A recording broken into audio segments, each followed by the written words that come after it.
This is a story about overcoming past experiences, growing with your partner as you face life's most significant challenges and transitions, recognizing the difference between luck and good fortune and embracing both, and the triumph that can emerge when all of these conditions come together. I don't know, is this really happening? I don't know. If not, we have a lot of cleaning up to do. Shit. You're right. Oh no. Let's go. Hopefully we didn't pack for nothing. Well, today we're going to buy a house. Crazy. So, here we are, after all the viewings and offers, various inspections, negotiations, counter negotiations, endless scrutiny from multiple loan underwriters. The day we've worked so hard for, closing day, is here. And for both of us, this idea of homeownership just wasn't even on the table.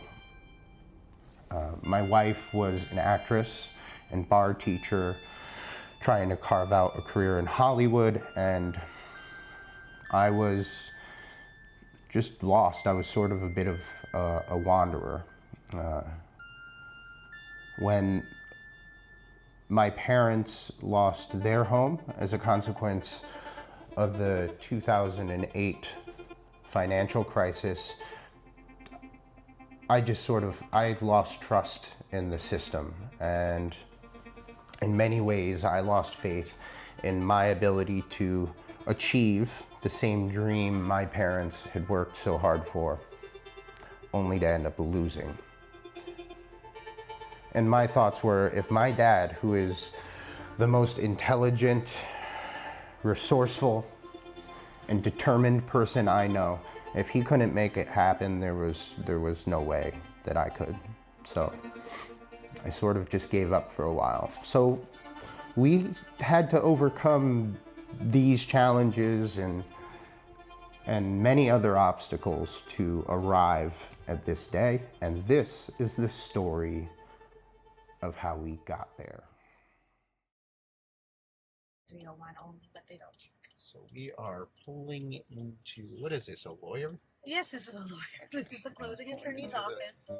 Closing attorney's office. Are we gonna walk back into this car, homeowners?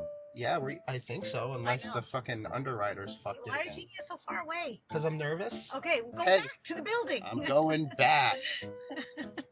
My wife doesn't calmly stand by and try to de-escalate scenarios. The closing is that way. Everything is hot with this one. All right. Oh, I have cotton mouth. Do you? Yes. You've been to these before. Not my own. What do you mean? Are we gonna walk back into this car, homeowners? We're gonna walk back into this car, homeowners. Okay. All right. Here we go. All right, we're gonna walk in, and then I'm gonna. Oh my goodness, we're doing it. Excuse me. Oh. All right.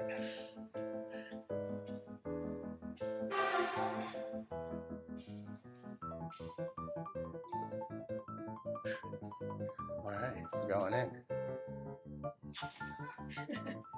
Just anything can happen. Sky can fall. This elevator's gonna get stuck. Oh my goodness. We are in a very fancy elevator to buy a house. But you like the little signage. Ding.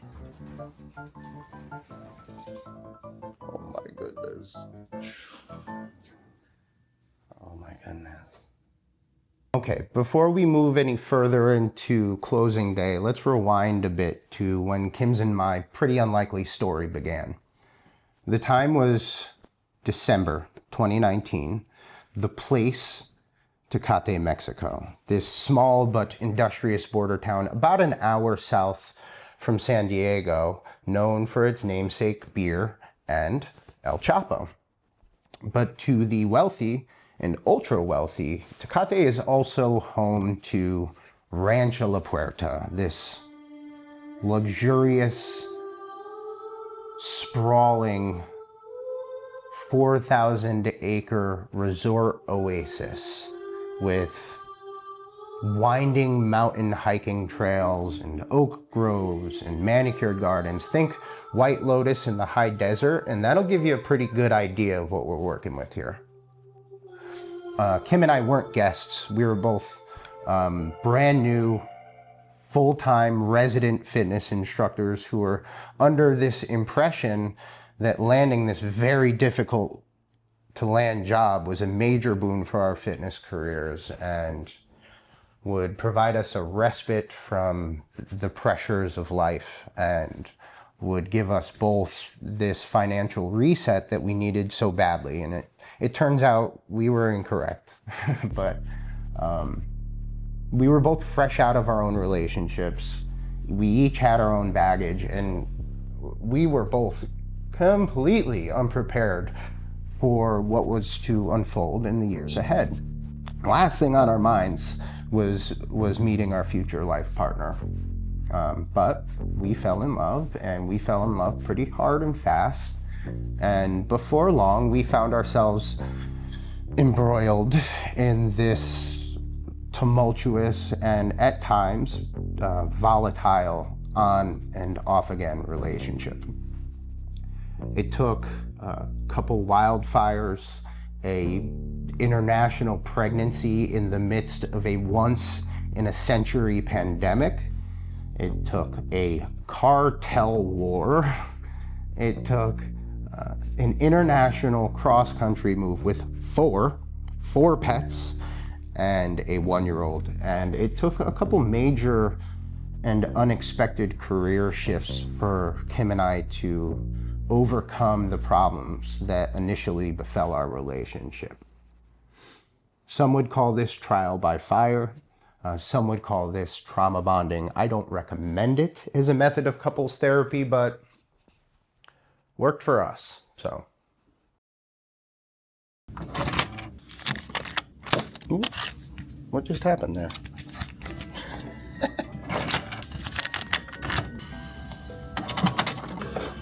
John Wolkin in the building. This is our lone guy. The person who's probably the most nervous in the room is this guy right here. Hey, John. Hope you didn't drop the ball on our loan. Second most nervous person, my wife. Dizzy, my fingers are tingling, and The broker. I might be having a stroke. That's her second one of the day. Luck is real, but it's random. Good fortune, on the other hand, is when hard work, opportunity, a good sense of timing, and when you're a couple, cooperation all align. While Kim's and my experiences and responsibilities grew trust and brought us closer as a couple, Kim and I were also evolving as individuals. Aside from the deep physical and psychological changes one naturally undergoes when having a child, and the profound changes one undergoes when living through a series of intense high-stress experiences, Kim and I also had to make shifts in our careers that diverged pretty wildly from what we always thought they would be.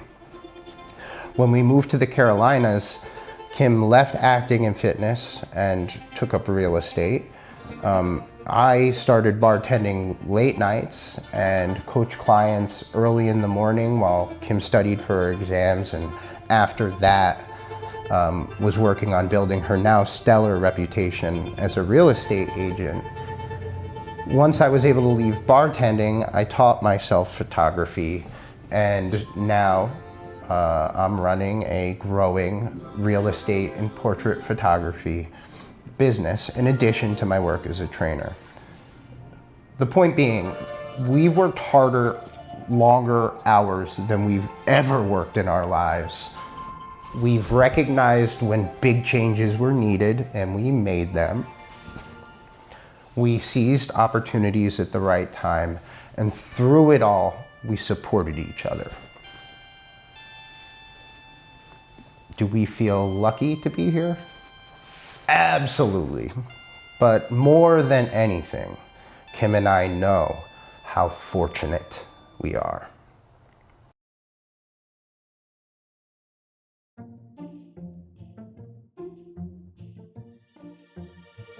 We just signed 1,000 documents. Are we homeowners now?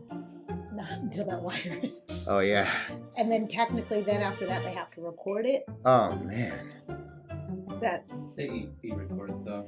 you recorded. Yeah. So we'll get an email Saying that we're This homeowners. is our file. We got keys. Well, they're not really our keys, apparently. Well, the bank's keys. Yes, yes.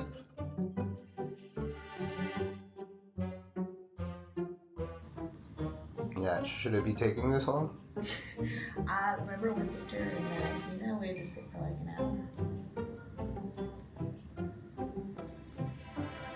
Awesome.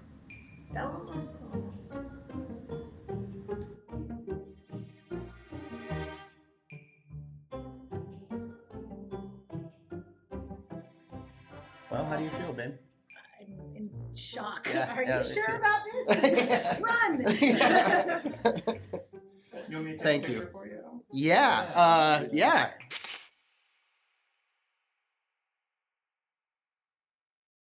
For as lucky as we felt, for as fortunate as we knew we were, the process of buying a home, that is, hunting for a house you like, putting an offer in on the house, fighting to have that offer accepted, going into inspections, backing out of a home we adored because we find out it is crumbling at the foundation and is 20 years older than disclosed, then getting back out in the game and doing the whole thing over again is excruciating, and the closing table just can't come soon enough. And even then, when you finally do get to the closing table and you sign all the documents and the wire clears and you finally end up with the keys in your hands, I'm not gonna lie, that moment just felt a little anticlimactic until I remembered. I remembered when Kim and I were just two kids with zero idea of the future ahead of us or the near impossible odds we faced as individuals and as a couple. And I realized that our little girl will finally have a stable place to grow. No more moving, no more instability. And suddenly, in that moment, everything became worth it. I would go through that whole process all over again 100 times. In complete shock. So am I, John. You lied just enough to get us along. So sick.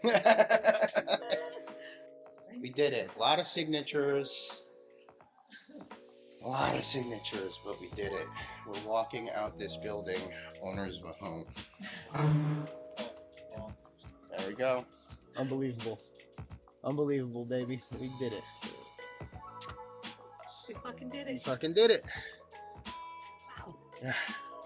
Moved from Mexico across the country to Charlotte, North Carolina, a city where we knew literally no one, maybe except for your parents, whose house we quickly left to rent in Ballantyne. And then we moved from Ballantyne to the tiny house in Fort Mill, the tree house. And it was at the tree house that we became homeowners. It's pretty cool. It has been almost 2 months we've been living in the new house, which is a newly renovated mid-century modern ranch in Rock Hill, South Carolina, in a neighborhood that feels an awful lot like the kind of neighborhood I grew up in as a kid. That's a good thing. There's tons of families with kids my daughter's age, no HOA, and just a real neighborhood vibe. One of our neighbors has chickens, sells eggs by the dozen, which I will happily report are delicious. We're pretty much unpacked, pretty much, except that one box.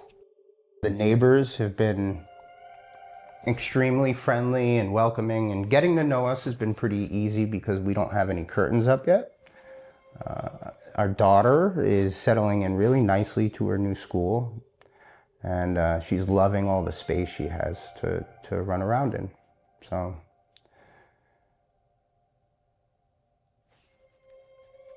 this house means many things to us. It means overcoming doubt, growing through life's adversities and transitions together. Good fortune, as previously defined, luck. But most of all, this home is a place to watch our daughter grow.